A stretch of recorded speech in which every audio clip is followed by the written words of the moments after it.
Morphin Legacy presents The Grid.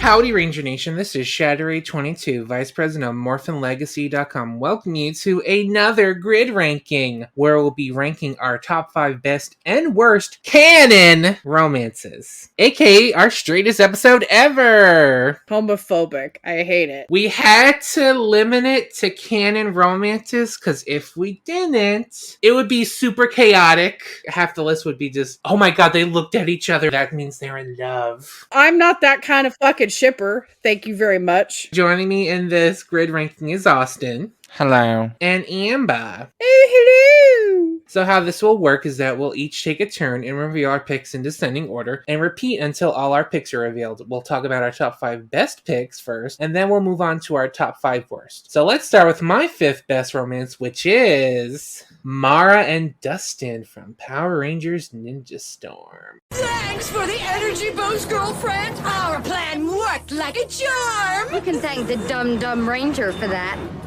You lied to me. Well, duh. Dustin was the only one who trusted you, who saw any good in you, and this is how you pay him back?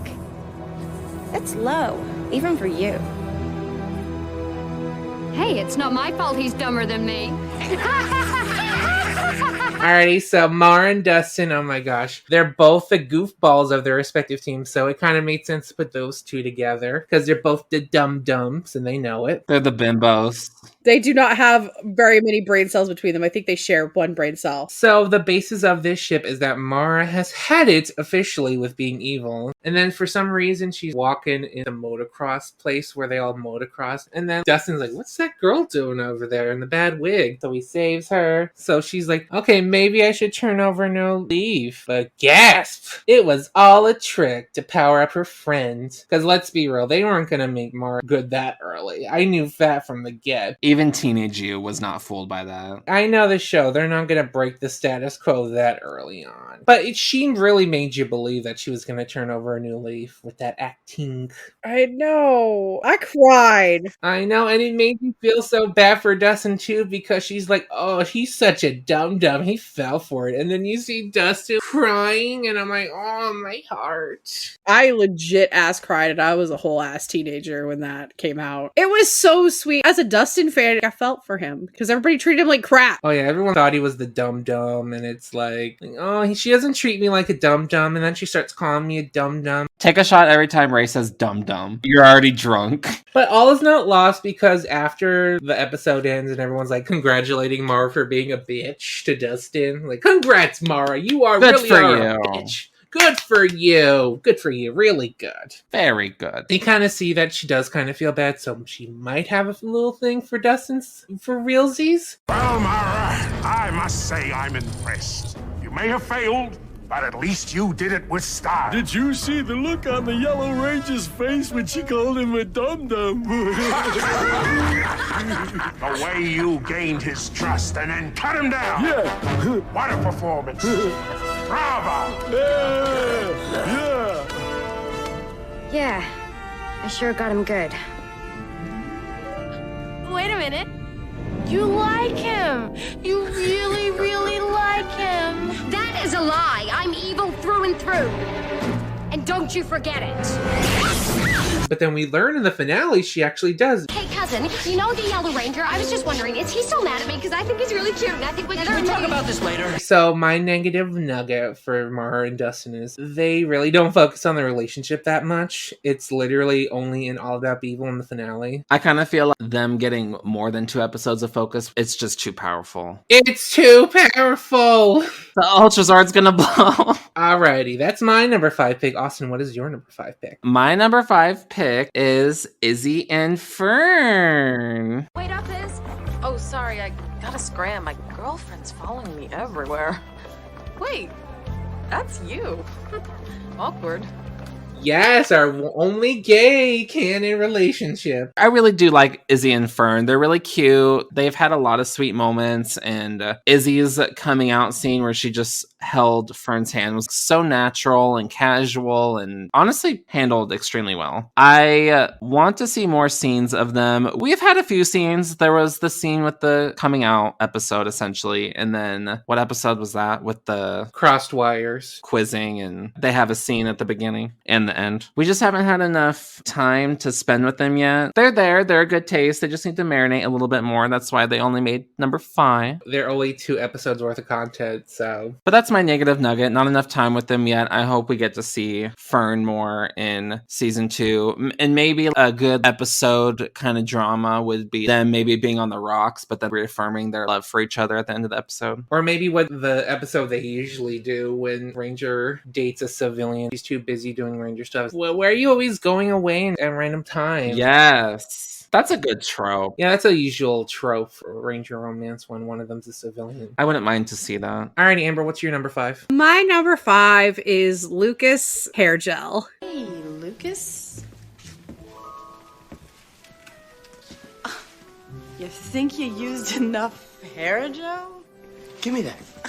That is a canon ship. I don't care what the fuck you say. They're the OTP for the ages. They have more chemistry than most Mighty Morphin couples. Billy Celestria. And also, hair gel just kind of makes Lucas a better man. And honestly, homeboy needs that. I don't really have any negatives other than the fact that hair gel is not an actual human. I wish a man would look at me the way that Lucas looks at hair gel. Honestly and truly. Honestly, a negative nugget could be that hair gel isn't really good for your hair. So that might be doing some bad stuff to their hair in the future. If you wash it out, it's fine for your hair. And I'm sure there's some hair gel that's actually healthy for your hair. Well, in 2001, that kind of hair gel? No. They still make that kind of hair gel that sells just fine. I know his hair felt like cement. It just, when you touch it, it sounds like a piece of crinkle paper. We had a discussion about this and we let Amber have this because she made a good argument. We limited it to straighties. And I can't be held back by that. I'm too chaotic bisexual. I can't. Now that the canon ship is Nadir and Joe from Hyperforce, Lucas gotta go be with somebody. Do not get me started. We will circle back to that. Alrighty, so on to my number 4, which is Dylan and Summer from Power Rangers RPM. Dylan, no. If we don't get out of here now... You're right. You need to go now. I'm not leaving here without you. Why are you always trying to save me? Because you're worth saving.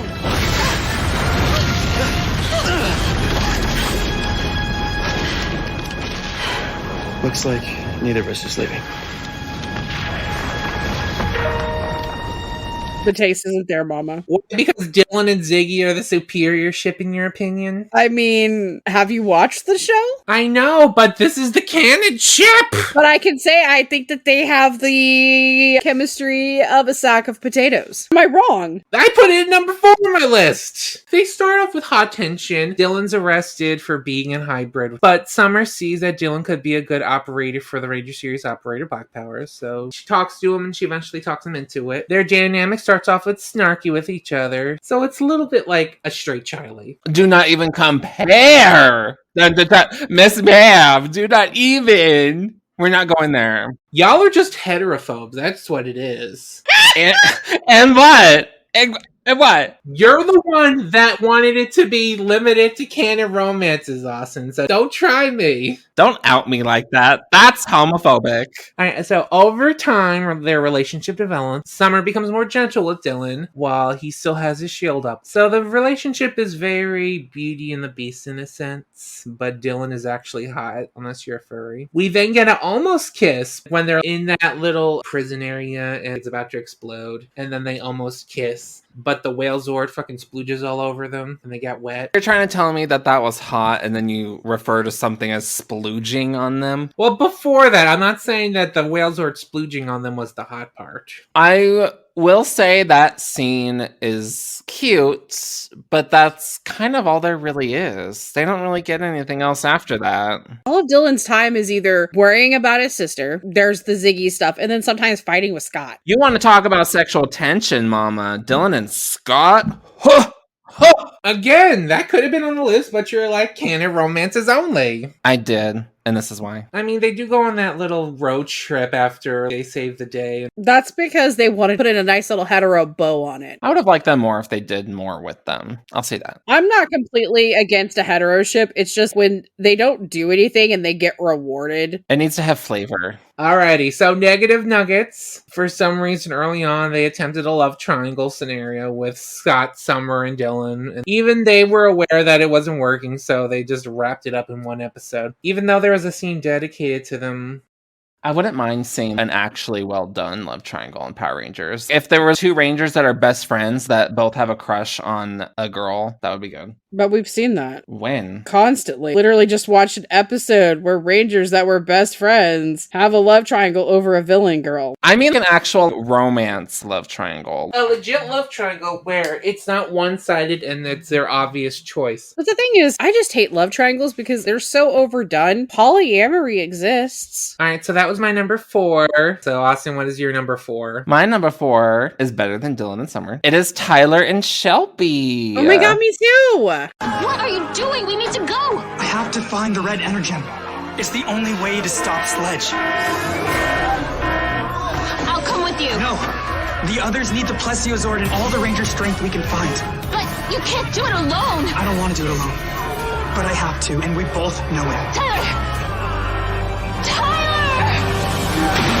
This is an example of romance on the show that has really good buildup and pretty good payoff. They have so many cute moments, like their picnic and wishing for a hero that just goes wrong. I don't know. They just have so many moments in between where they're looking at each other all cute and blushy. And this is a heterosexual ship I will die for. I will die for one heterosexual couple. One deserves rights. And this is the one. Aside from cute moments too, they also have some really dramatic moments, like the season 1 finale where they're on the ship and Shelby's like, Tyler! That's drama. That is drama. They sell this acting, they sell the pairing, they really make you care about these two characters, and I loved every second. Do you have any negative nuggets? They didn't kiss. That's valid. I don't have any issues with any of their scenes, any of their arcs, nothing. Why didn't they kiss? That's it. They should have kissed in the finale. Amber, do you have anything else to say since that was your number 4? Yeah, my notes are, they are the most adorable red pink. I'm sorry, Wes and Jen. I love you, but you were a little too dramatic. Tyler Shelby is the best. It's most fulfilling for me because they actually kind of got their ending and got to be together. Yeah, it's not as angsty as Wes and Jen were. Wes and Jen is great. They're really dramatic. I love the drama. But Tyler and Shelby, I like because they're just adorable. I root for them. The actors have fucking disgusting good chemistry. I would have been surprised if they weren't dating at some point. Brennan was married when Diamond Church was filming, so. This point could be a negative, but it also could be a positive. I kind of like that Tyler and Shelby kind of both got a little bit jealous if someone tried to get all up ons. Tyler got super jealous of Ivan because he thought. And then Shelby, of course, was kind of a little bit jealous too. I don't think Tyler ever macked on another woman before. No, I think that's why she did the princess thing. Wasn't it Kendall gonna do the princess thing? And she's like, no,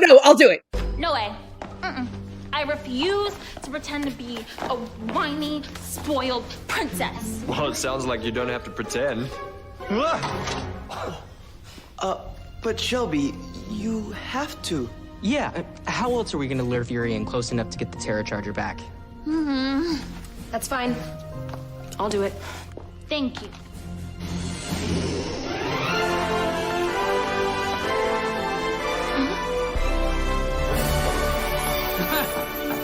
Awesome, isn't it? Maybe I should play the princess. Just so we can get the Terra Charger back. Alrighty, we talked about the best red and pink, so let's talk about the best red and yellow romance. So my number 3 is Andros and Ashley from Power Rangers in Space. Going somewhere? Oh. Hey. I was just, Andros, you can't leave. I have to try.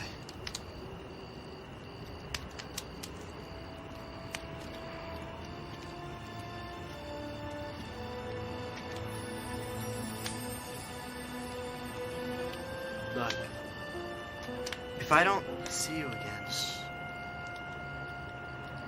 I will see you again.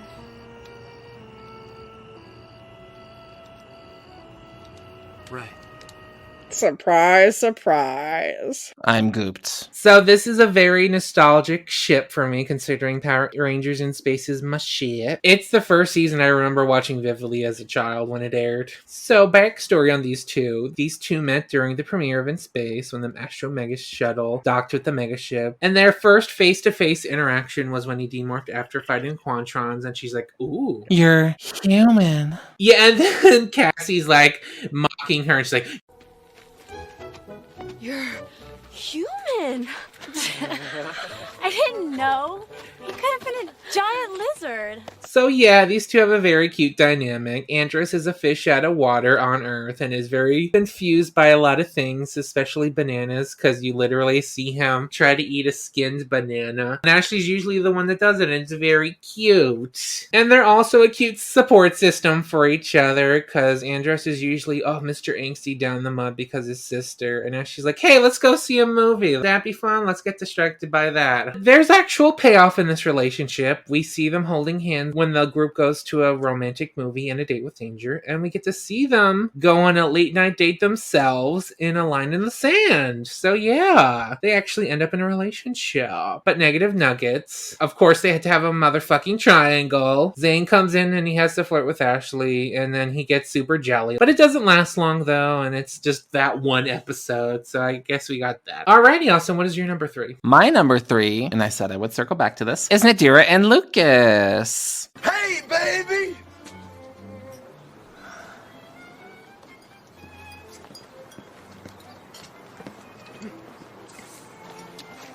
What's up? You're late. Yeah, well, I had to nap. All right, eat. What's that smell?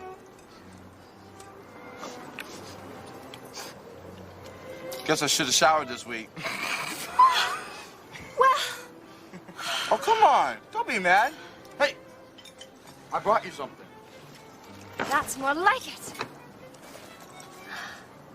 Ew! It's my laundry. Think you can have it done by tomorrow? Don't look at me.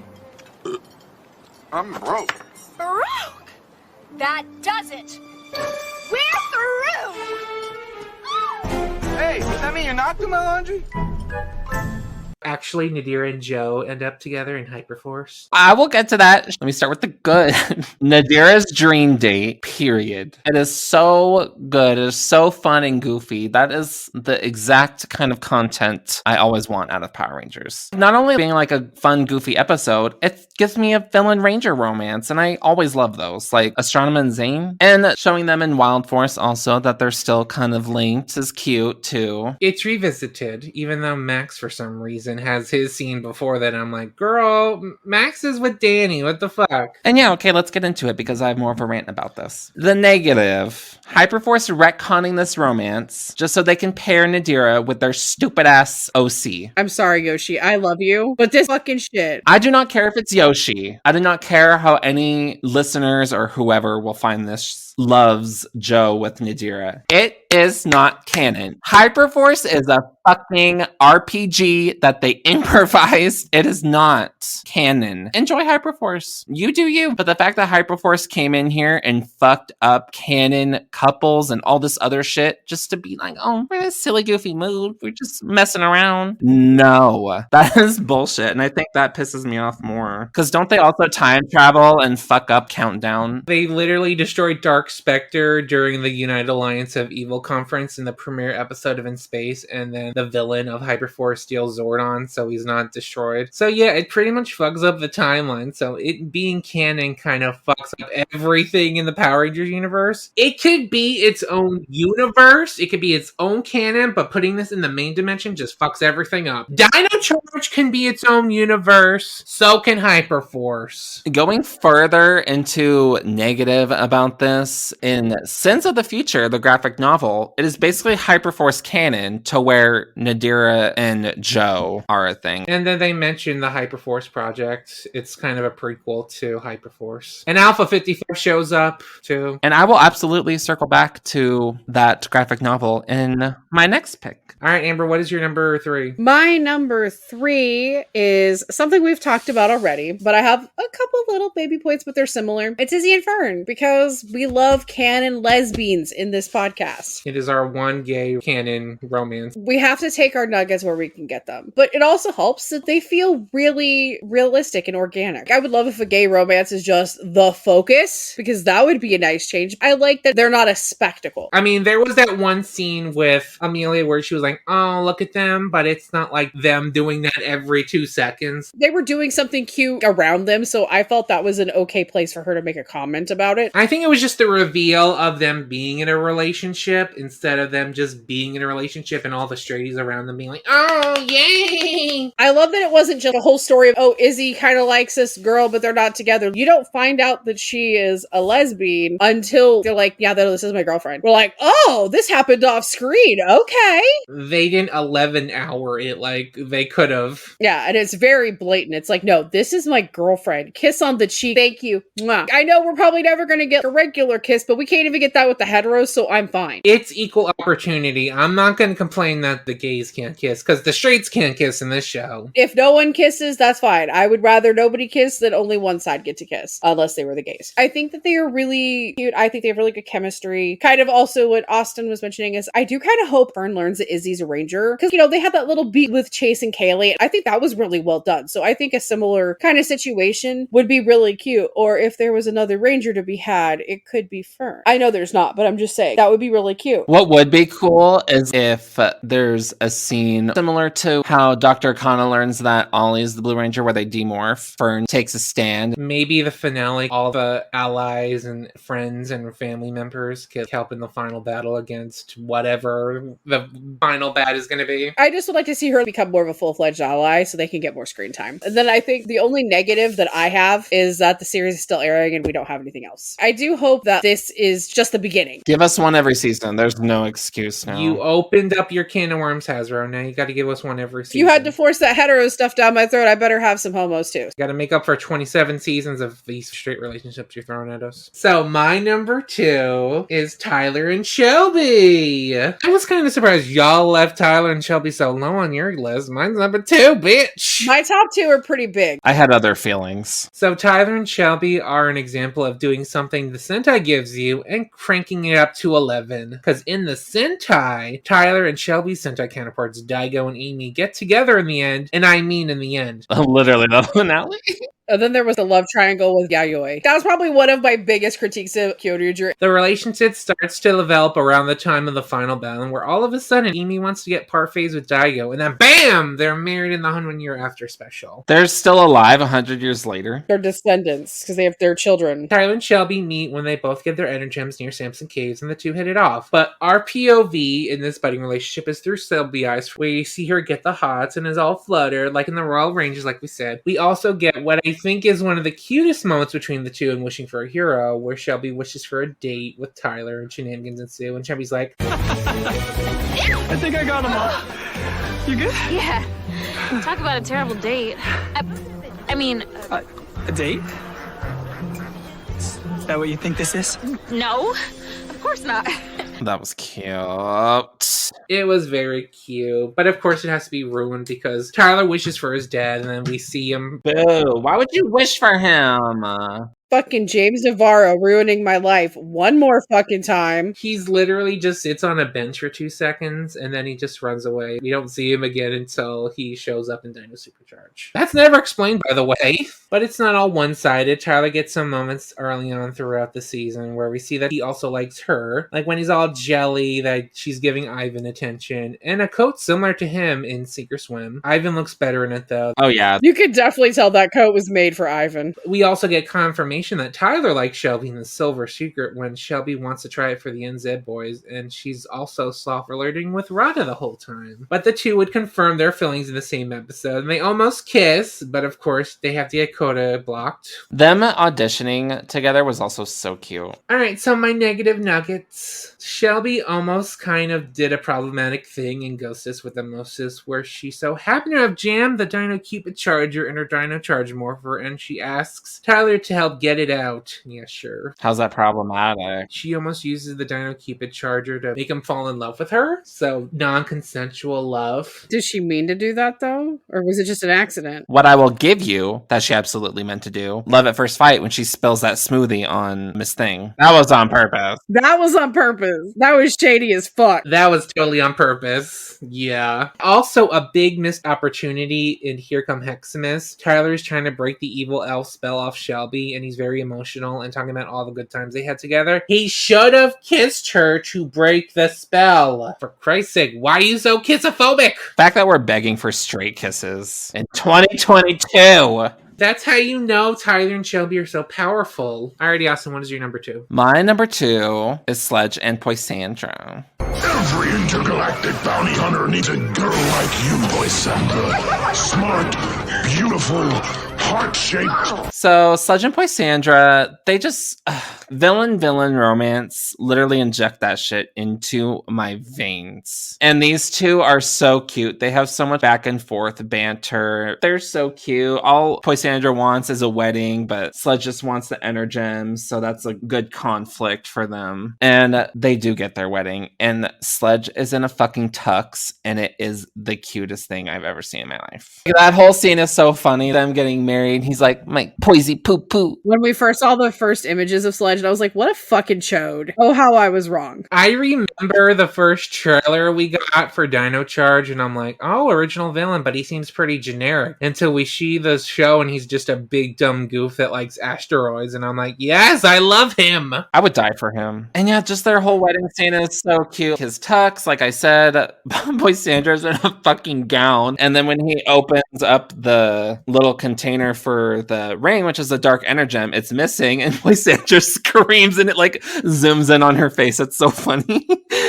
She's like, oh! And not to mention their love is so strong that Sledge had a gay BFF made for Poisandra. He made Curio to distract her because he wanted to get the Energems. It was still out of love. I would love for Sledge and Poisandra to come back in Dino Fury. Bring them back, have them blow up via bomb, and have them say, it's a bomb. Every season, I don't care. Don't even listen to the fandom. Just do it. I do have a whittle negative nugget, though. Just a whittle one. It's a willow nugget. It's not a big nugget. It's a willow nugget. Oh no! In the Ninja Steel premiere, Sledge and Poisandra show up, and then they're not in the rest of the season, which is just a cock tease. That was so upsetting. Until the holiday special, which is 21 episodes later. What was the reason? What was the reason? Well, I know the actual reason. It's because their original plan for Super Ninja Steel was to have a team up with Dino Charge, but that was changed to Dimensions in Danger. I hate that. They should have just kept the Dino Charge team up. Like, are you kidding me? They kind of cock teased us with first Super Ninja Steel trailer where we see, and a surprising twist you'll never see coming, and it's like, Gastro's back. Oh, you came back to fix the ship and then just blew up in the holiday special? Yay. Don't get me wrong, I love the Poisey show, but that's it? You fucking wave Sledge and Poisandra in our faces just to have them in 2 episodes? Also, waving these better villains in our face over the ones in the season that they're showing up in. At least when they came back in Beast Morphers, they had a good villain team to bounce off of, because Making Bad is so good. Them bouncing off each other was real fun. Oh yeah, they all have their good quips. Yeah, that's my number 2. All right, Amber, what is your number 2? My number 2 is Rita and Zed. What beauty! What magnificence! Where did you come from, fair lady of my dreams? It worked! Oh, Zed dear, you remember me. I'm Rita Repulsa, one of your faithful and humble servants. Rita, yes, Rita. Rita of the stars, of the sun, of the universe. I've been seeking you for so long. I love you, fair creature. Say you'll be my wife. Okay. Oh, only 2? My number 1 will be perfectly understandable once we get to that. They're iconic. They're the dream team. And really kind of what made them really go to number 2 for me was the fact that Rita did have to use a love potion. Yeah. I feel like they grow to actually kind of like each other. That is confirmed. In the episode The Potion Ocean from season 3, Zed gets an antidote to the love potion, and it's revealed that he does really love Rita. My lord! Rita tricked you into marriage with a love potion! No, Goldie, no! Mister! Give him the antidote! Hulda, have you lost your mind? This little witch is the best thing that ever happened to me! my lord! Your marriage is a sham! She deceived you! She's a wolf in sheep's clothing! Enough, Golda! Apologize! But it's true! Why should I? Do it! All right, I'm sorry, Your Heinousness. You know, maybe old Ed really does love Rita. I do love so much about them because they do really bicker like we're always married. It's super great because he's supposed to be this great big tower evil. Because in the beginning she was scared of him, and then she was like, "No, fuck you." Rita technically worked for Zed at first, and then he fucking yeeted her into space for most of season 2, and then she just comes back, takes over, and gets married. And that was the best thing. That's really it. They're just amazing. I love them, but my number 1 is my number 1 for a reason. I don't really have too much negative to say. I mean, they're that way for a reason. Thrax. I think Thrax is probably the actual worst thing that they did. Alrighty, so that is Amber's number 2. My number 1, to quote RuPaul from Tu Wong Fu, we have a tie! Because I could not choose. So my number 1 is Rita and Zed and Sledge and Poisandra. I think that's just because you were greedy and wanted to put more. You greedy bitch. I put these 2 together because they're very similar iconic villain couples. So I'll tell you why these 2 are very similar. Both of them are a couple that consists of an original villain and a Sentai character. Both are a villain couple from dinosaur seasons. Both are affectionate couples. Both are very shady with each other. Both had iconic weddings. Both would cameo in seasons after their own season. Rita and Zed would show up in Zeo, the Turbo movie, and in space. And Sledge and Poisandra would show up in Super Ninja Steel and Beast Morphers. Their scene in the Turbo movie, though, is unmatched, truly. Poisandra would actually compare the 2 in Making Bad when they're looking through old clips, when they're talking about which villain they should revive. Hey! At least he had a nice wedding with Rita. I bet her husband can spend more time with his asteroids than with his wife. Jeez, poison! Which was pretty great because I always used to compare them and I'm like, oh my gosh, you're actually doing it in the show. Yes. Time for my negative nuggets. For Sledge and Poisandra barely get anything in Dino Supercharged since Sledge is presumed dead for most of it and doesn't return until episode 17. They do get an iconic wedding, though. She lets him have it, which is one of my favorite scenes in Dino Supercharged. She like pushes him over. It's so funny. So for Rita and Zed's relationship is based on Rita giving Zed a love potion to get him down the aisle, so it's not really consensual at first. But yeah, he does get a potion eventually, and it's revealed that he does really love her. And Austin, what is your number 1 pick? My number 1 pick, shocking, really, is Wes and Jen. I wish you could stay. Me too. But we both know I can't.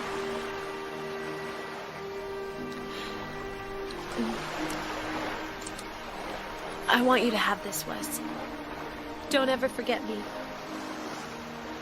Never could.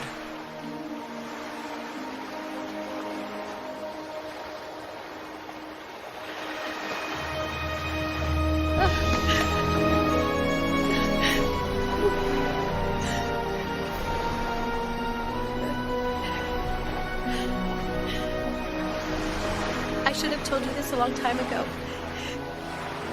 I love you. I love you too. I wish I could live another 1,000 years so we could be together again. Iconic.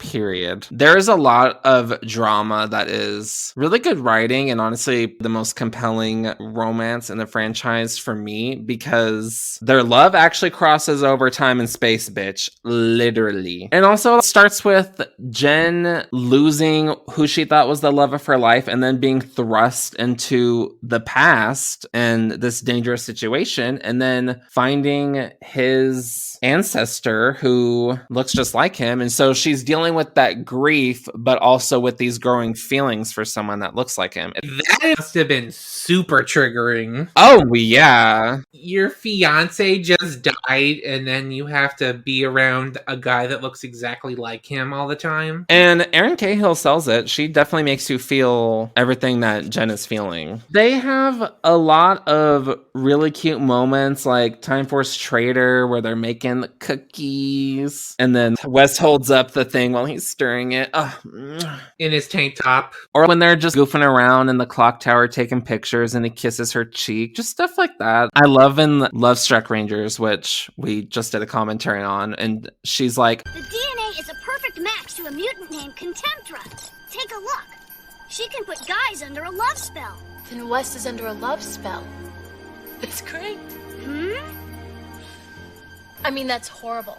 this whole season makes you really feel for their characters and their relationship together, to the point where their goodbye in the finale is like so emotional and heartbreaking. And that also leads into my negative nugget about them not fucking kissing! Fuck Tommy and Kimberly. This is the Power Rangers couple. This is the couple that should have kissed. Period. And going back to Sins of the Future, the graphic novel, they also don't kiss there. That is the one thing you should have had on your priority list for that, and you didn't even give us that? The graphic novel, even though it is nothing like how it's marketed, but it's marketed as just a love story between Wes and Jen and how they can stay together despite living thousands of years apart. It's not about that at all. It's about Alex's emo sister that gets the Time Force Black Morpher and tries to kill Jen in the past. It also doesn't really make a lot of sense. It's really fucking stupid. At this point, I'm kind of just convinced that if they were to kiss, they would just break the reality of time. Probably. That is a doomed love affair.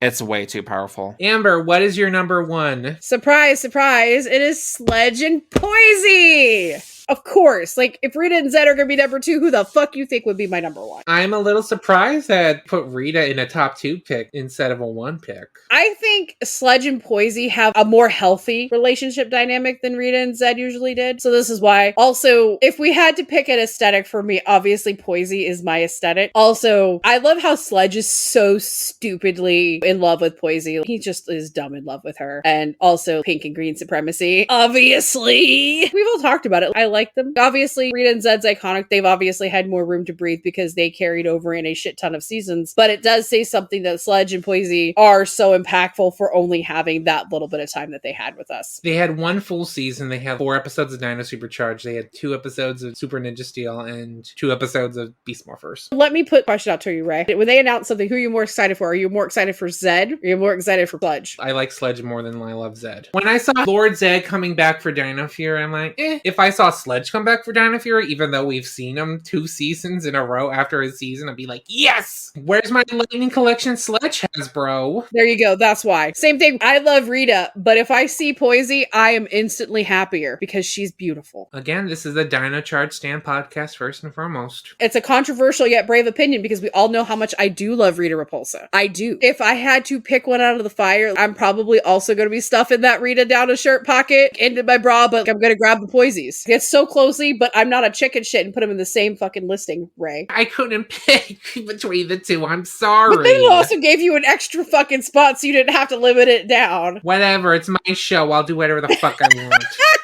I didn't do the same for Worst. Do you have any negative nuggets? No, because they're basically perfect in every way. They should just put in more stuff. Alrighty, so those are our top 5 best picks. We'll take a quick commercial break and come back with our top 5 worst romances. Ow. It's gonna get spicy.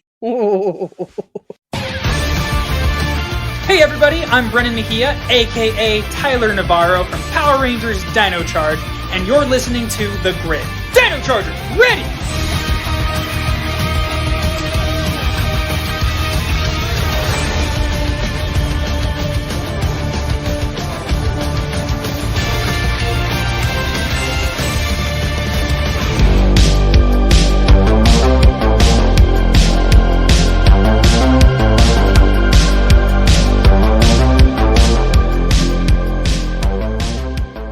And we're back with the worst. Because let's be real, this is what you've been waiting for. You don't give a fuck about what we think is the best. You really want to know the tea about what we think is shit. So I will go first with my 5th worst romance, which is Mike and Emily from Power Rangers Samurai. What about you, Emily? Oh, no major plans. I'm just excited I get to go home and take care of my sister. There's no other place I'd rather be than home with family. Mike? Tell him where you're going. Kinda thought I'd go with Emily.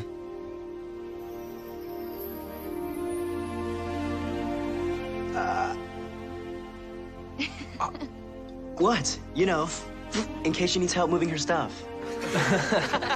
Sounds fun. You can like Samurai all you want, but you gotta admit that Mike and Emily as a romance is kind of shit. That's because Mike's a douchebag. Yes, that. But they were only a couple because their Sentai counterparts ended up together. So, like everything in Samurai, they had to follow the Sentai and do what they did. But they took stuff out, but they didn't put stuff back in. So yeah, they didn't really do anything to develop their relationship. Unlike Tyler and Shelby, which barely had anything in Kyoryuger, but they added things in to make it very good. And they did not do this with Mike and Emily. To the extent of Sticks and Stones having a scene where Emily is trying to be all nice to Mike after he hurts his back and he fucking treats her like shit. She wanted to give you frozen peas to help your back, dude, and you're just yelling at her. I can legit think of only 2 moments where the show was hinting at a Mike and Emily relationship being a thing, and that is Class of the Rangers having Mike jealous of Scott because me and Emily have to be flirty with Scott because they're the girls, and Samurai just treats the girls very sexist.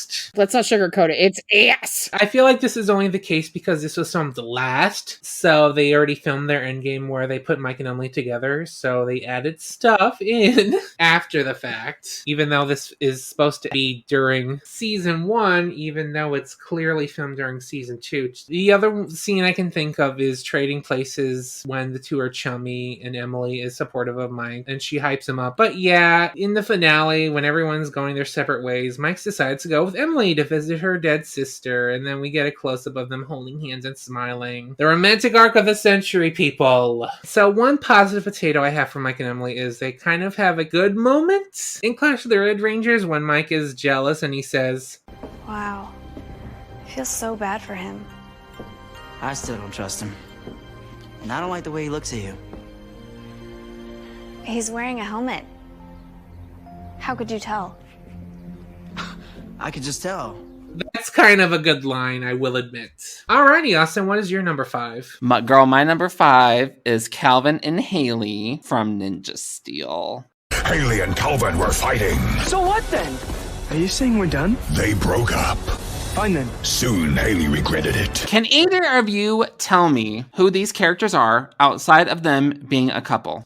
I'll wait. Calvin was into cars, I guess. And Haley has a super cute dog who literally disappeared about halfway through the season. Literally, their only personality traits. I like cars. I have a dog. We're a couple. So one dimension. But we do know they be fucking though. That was confirmed that they are fucking. In the Shattered Grid story, there's a scene where Calvin talks about having a dream about Victor becoming president, and then Haley was like, he woke up screaming. She knows when he screams. Yeah, and this was written by Becca and Alwyn. They do be fucking. Congratulations on the sex. That's your best trait. I'm just saying the fact that Ninja Steel was so dry that in the series finale, it has to be a big conflict that these two broke up because there's nothing going on. I wanted a lot more for them because they are cute, and I will say that the actors do have chemistry. They have good chemistry and they're good actors. It's just they didn't really have any content except for the generic, oh, Calvin forgot their anniversary. We had to fucking deal with all that Sarah bullshit. I would rather just had more Haley time. Whatever I got of Haley, I like her. They just don't do anything. They're just there. They are so cute together. And that's my positive potato. They do have really good chemistry as actors, but the characters are just not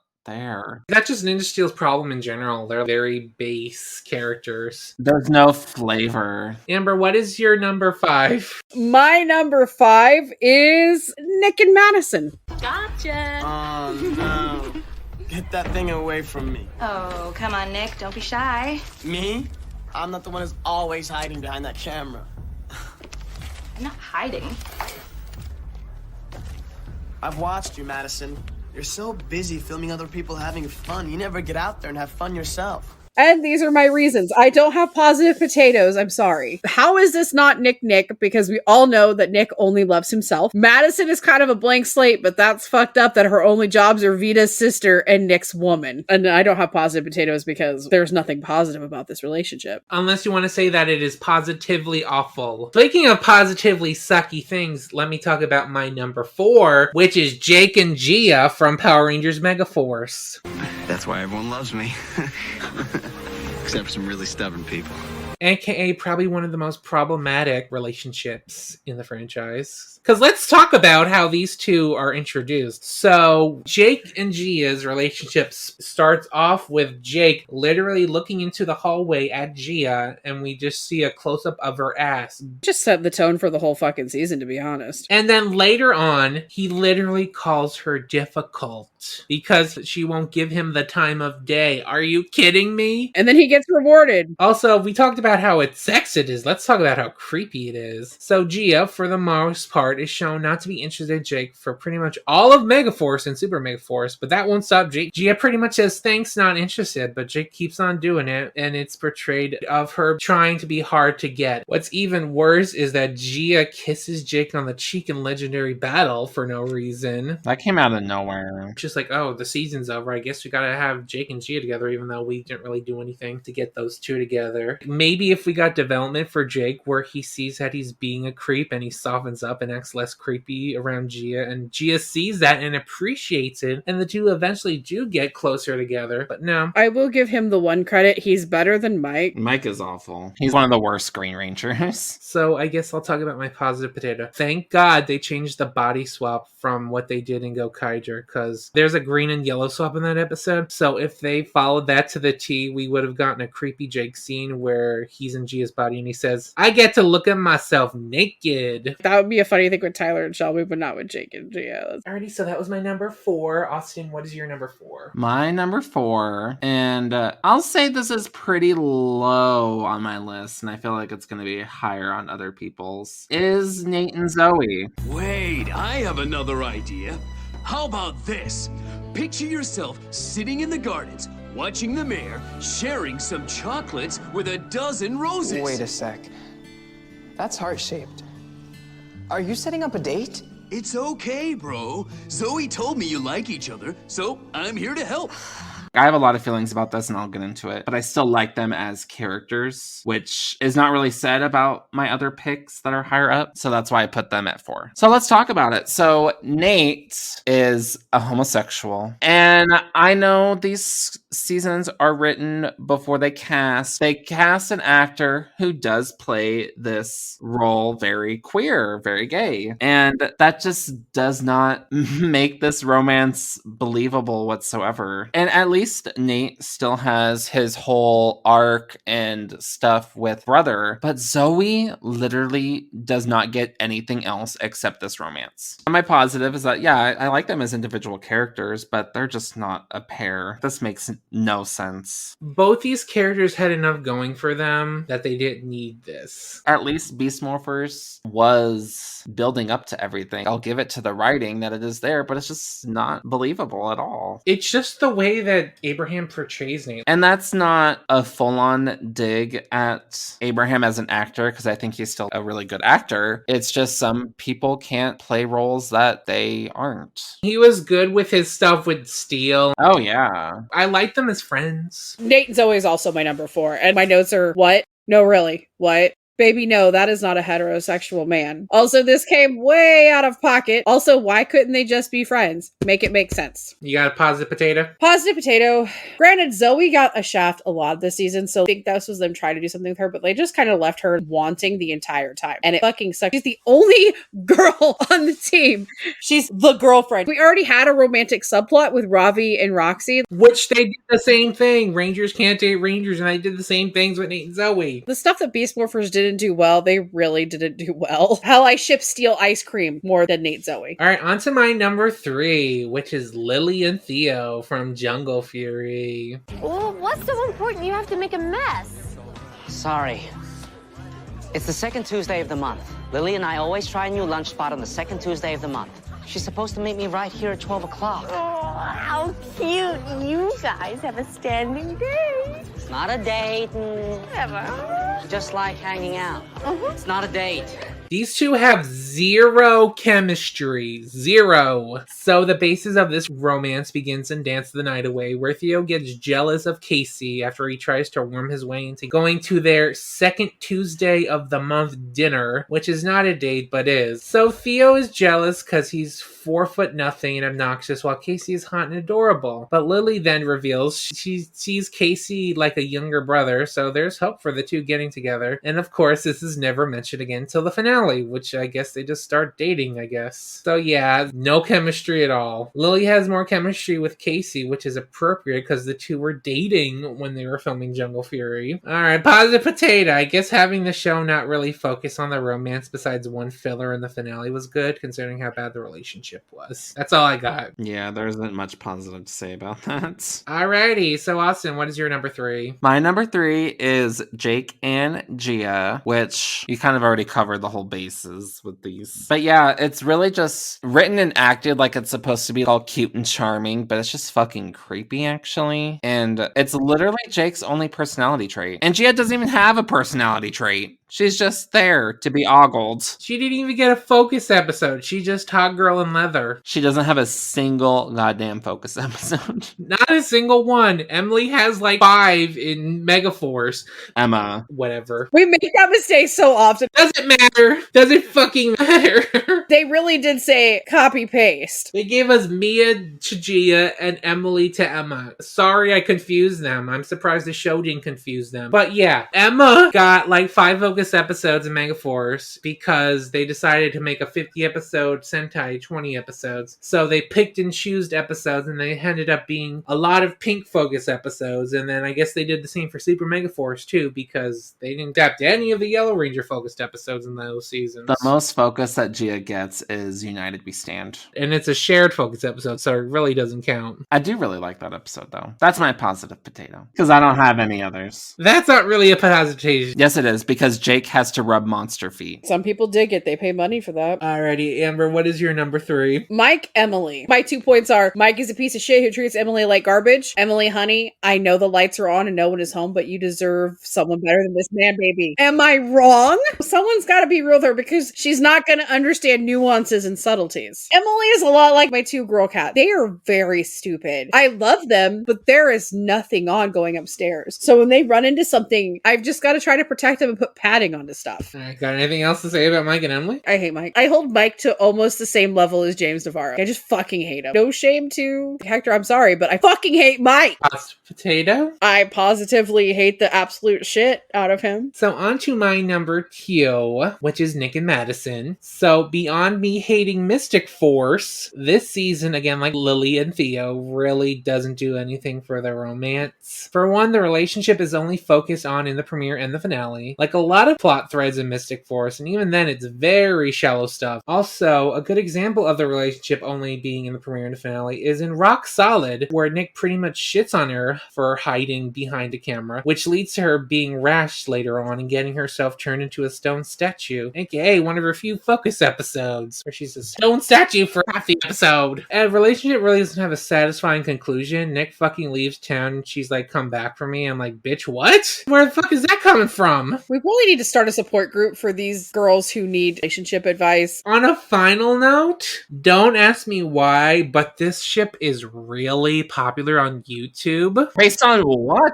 If you search Nick and Madison on YouTube, you'll get dozens of edited videos to lovey-dovey music like Kiss from a Rose by Seal. There is a playlist with over 100 videos featuring Nick and Madison. Can we watch them after we record? Oh my god. Alright, one positive potato for Nick and Madison is that I'm grateful this relationship wasn't shoved in my face. Like I ever rewatch anything from Mystic Force, fucking watch Samurai before I ever watch Mystic Force again. Alright, Austin, what is your number 2? My number 2 is Mike and Emily. I know we're beating a dead horse here. We really are. Y'all covered the full bases, but the sentence I wrote for negative is, quote, Mike is a fucking asshole, and I've actually come to stand Emily, and she can do so much better than his broccoli ass. broccoli ass. My positive potato I wrote is that Emily falling on her face with the peas is a pretty iconic scene. And I bring that up because that's paired with Mike and it's her trying to help him. And he, again, being an asshole in that scene. Here you go. Frozen peas? It's like an ice pack. I was accident prone as a kid, and it always healed me right up. Let me. No thanks. You really should. Mike! Come on, it'll make you feel better. Emily, are you okay? They're everywhere. All right, Amber, what's your number 2? My number 2 is another one we've kind of beat around and dead horsed about is Jake and Gia. Mine is wow. I mean, there's more chemistry in Lucas hair gel, and that's Lucas and a cosmeceutical. And yeah, they're hot, but I'm not that shallow. Really easy thing that could have happened would have been just them learning that they shared some interests. They listened to the same music or something like that. I don't give a fuck. Or they should have done an episode where she wasn't mad hot and he's like, no, I still like you. That would be gross. And also would have given her a fucking focus episode. Literally the best ranger of those 5, and not a single focus episode was given to her in either season she was in. Positive potato, I think Gia is hot. The taste is there for him. Yeah, that's it. We've beat the dead horse. Into death, it's mush on the ground. All right, talking about beating a dead horse, my number 1 is Nate and Zoe. This one pissed me off for different reasons. And it's kind of hard because this is rough for me because I love these 2 characters, but they should not have been together. They should not have put these 2 in a relationship because episode 3 has a really cute moment between the 2 where Nate's talking about how he's lonely because his parents are never around. And now that the Rangers are their families. But then the next episode, we have to have Nate send Zoe flowers anonymously. I'm like, oh god, what are they doing? You turned a cute friendship into a creepy crush. But then in the iconic Sound and Fury episode, the 2 just so happened to bump into each other during a movie, and we learned Zoe fucking stalked Nate to find out when he went to go see this movie. Nate! Hey, Zoe! You're waiting to see Nikki Rev's new movie, Revenge of the Hydra Worm? Yeah. Me too. You like the Hydra Worm movies? Oh, amazing! Cheesy sci-fi film is just what I need to unwind. Why can't people just understand that boys and girls can just be friends? You can just be platonic, you know. But thankfully for us, Megan throws a wrench into this relationship by squealing to Commander Shaw, who is against Rangers hooking up. So we get a break from that for a little bit. Thank you, Megan. That is until Secret Struggle, where the 2 can't help to hide their feelings anymore and wear Commander Shaw down, and the 2 end up dating for the rest of the season. So from this point on, most of their scenes together are cringy and romantic crap, and Zoe's character in general after this goes down the tubes. All her focus episodes after this are fucking up. Like in Finders Keepers, where she blows up Ryjack ships and puts a compliance collar on Keeper. Or in Fossil Frenzy, where she fucking melted her brother's fossil with acid when she thought it was cleaning someone, but that was kind of Nate's fault. Why is that right there? Why do they have the same containers? Why is it turned around? What kind of chicken shit lab are you running? But of course, she's the girl, so she was blamed. But let's be real though, we all know why we hate this ship. It's because we wanted Nate to be gay. It's not because we wanted him to be gay, it's because he is gay. He is. You cannot convince me otherwise. We're introduced to this adorable baby, and we see him being super sassy and flamey. And then all of a sudden, he's crushing on a girl. I mean, sure, on paper, this romance might be fine, but Abraham Rodriguez plays Nate very gay. Also, to just call stuff out, Austin saw themselves on the screen. Until they started chasing after a girl. Why did we even need this, though? We have a romance of this season with Ravi and Roxy, and they even do the same fucking Rangers Can't Be Rangers story arc. The same arc. Twice in the same season. Nate didn't really need this either because he had his relationship with Steele to focus on, which thank God they didn't put a backseat to after they got together, because I would have been pissed if they did that. How dare you backseat the best character in this whole fucking show. But yeah, we wanted Nate to be gay, but now he can't because he's with Zoe. Not that they were going to give him a boyfriend or anything at this point in the show. They could have just left him alone like Riley. Especially because Michael Tabor confirmed that he played Riley gay on purpose. We knew. We knew. I appreciated the confirmation, though. It was validating. Alrighty, so positive potato. I like Nate and Zoe, just not together. I like them as friends, and Zoe's character was much better before she became Nate's girlfriend. Alrighty, that was my number 1. Austin, what is your number 1? My number 1 is the anti-couple of my best number 1. It's Jen and Alex. What are we gonna do, Wes? What? Wes. I mean, Alex. Jen, let's just try and stay focused. Got it? I'm sorry, Alex. I didn't mean to. Just forget about it.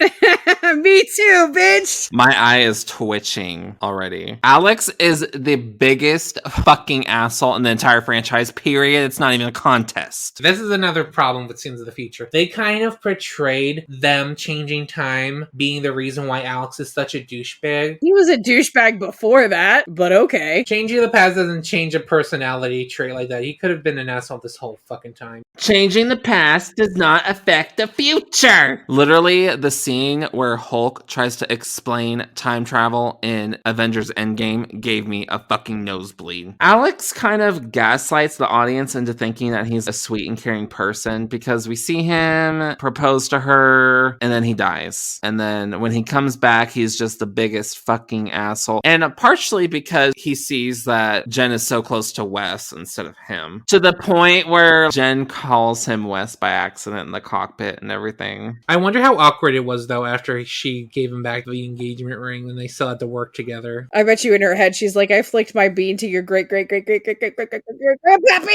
Something about Alex just rubs me the wrong way with sandpaper. I feel like he would domestically abuse someone. He does seem to have very bad anger issues. I do have a positive potato though. When Rancic killed him, he should have stayed dead. But then who would have sent them to Time Shadow? Literally anyone else. Any idiot can press a button. Another positive that I'll say is that the whole Destiny arc pisses me off, but it does add drama. All right, Amber, do you have anything to say about Alex and Jen before we wrap this shit up, since that's your number one too? Here are my notes. Alex is a fucking dick. Jen deserves better. It's pretty bad when the upgrade is so bad that you gotta go back to the previous version. But that's really it. Alrighty, so that's the end of our ranking for canon romances. So what did you think of our ranking? Did our top 5 best and worst romances match yours? Tweet us at the Grid PR to tell us your best and worst romances. We'll see you next week for a brand new episode of The Grid, but until then, everybody say bye. Bye. Bye. Bye-bye. This has been a Morphin Legacy production, bitches!